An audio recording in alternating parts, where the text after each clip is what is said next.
பழியை மற்றவர் மேல் சுமத்துதல்.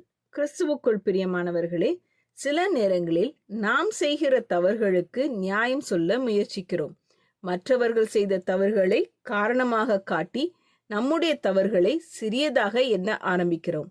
உதாரணமாக, ஒரு பெண்மணி தன் தவறான உறவை பற்றி பேசும்போது தன் கணவர் தன்னிடம் சரியாக நடக்காததையும் அவர் செய்த தவறுகளையுமே காரணமாக கூறினார்கள்.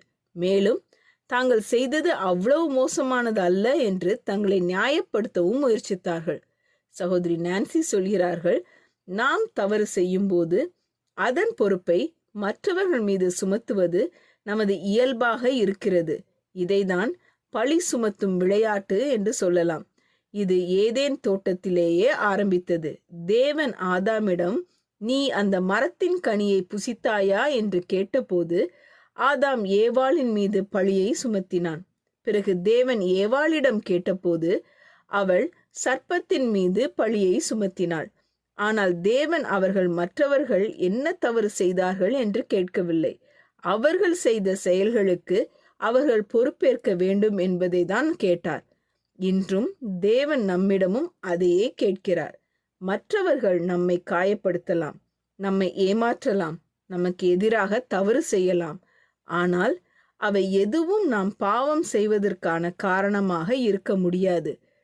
நல்ல செய்தி என்னவென்றால், நாம் நம்முடைய செயல்களுக்கு பொறுப்பேற்று நம்முடைய பாவத்தை ஒப்புக்கொள்ளும் போது கிறிஸ்துவின் இரத்தத்தின் மூலம் மன்னிப்பையும் விடுதலையும் பெற முடியும்.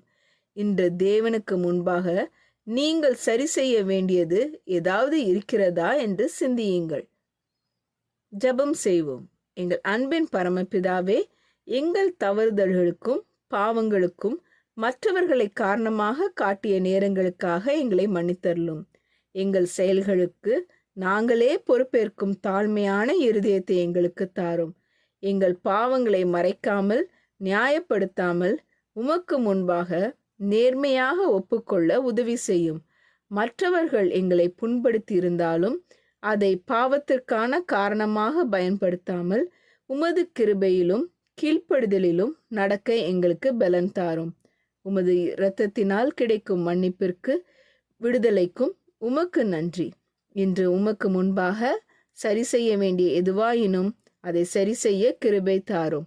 இயேசுவின் நாமத்தில் ஜெபிக்கிறோம் பரமபிதாவே, ஆமீன். இந்த மெசேஜ் 20 நவம்பர் 2024 நான்சி டிமோஸ் வோல்கமுத் அவர்களின் இயேசுவை தேடி என்ற புரோகிராமிலிருந்து எடுக்கப்பட்டது. கர்த்தர் உங்களை ஆசீர்வதிப்பாராக.